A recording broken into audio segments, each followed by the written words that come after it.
Another sign of how we are sitting squarely in the middle of the social media age. The FBI is investigating a hack attack on the Associated Press's Twitter account.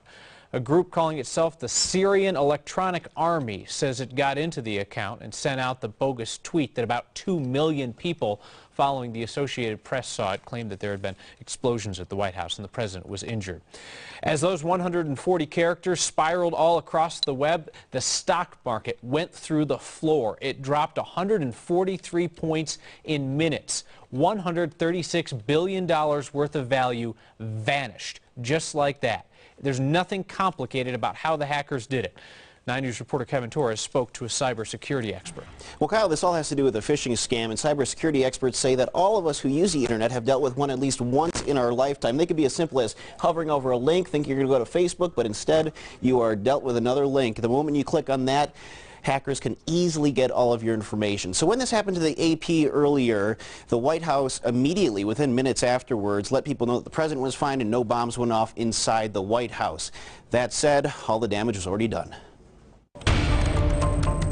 There's 100 for every one of these stories.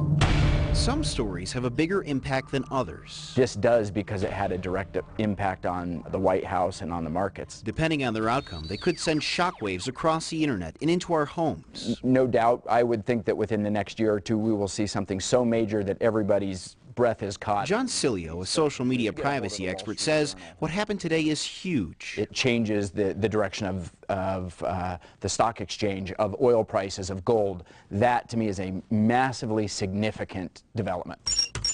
Within a few minutes, the fake alert was retweeted more than 4,000 times, spreading panic across the internet.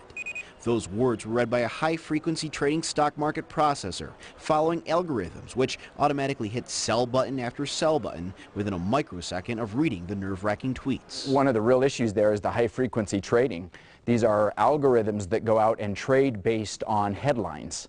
And when you trade based on headlines, the minute it starts taking a dive or going up, it just follows that pattern, and these automatic stock trades are made. The AP's password was likely snagged through a phishing scam that any one of us can fall for, which is why it's important, Sileo says, to change your password every month. That means they need to be long, 13 characters or longer, strong, alpha, numeric, uppercase, lowercase. Something unique. Totally practical right now for even a rudimentary teenage hacker to get into some of these systems and shut it down. Sileo says it's actually easier to hack into a Twitter account than a Facebook or a Gmail account because Twitter doesn't require a two-login authentication, which is basically a form of logging into it twice. Facebook and Gmail do require that, which is a little bit more helpful. He says that this also happened this past weekend to other reputable news sources such as 60 Minutes, and the reason he says why they're going after places like 60 Minutes and the AP is because they have a huge following on Twitter and that they'll come off as reputable news sources. Kyle? You better watch out, Kevin, because you're pretty popular on Twitter, too. You're the guy with about, what, 9,000 Twitter followers? I've got a measly 3,000. You didn't need to bring that up. All right, well, we're all going to be careful now. Yeah. We're going to lengthen those passwords, and we're going to hope that they install that double logon. There we go. All right, thanks, Kevin.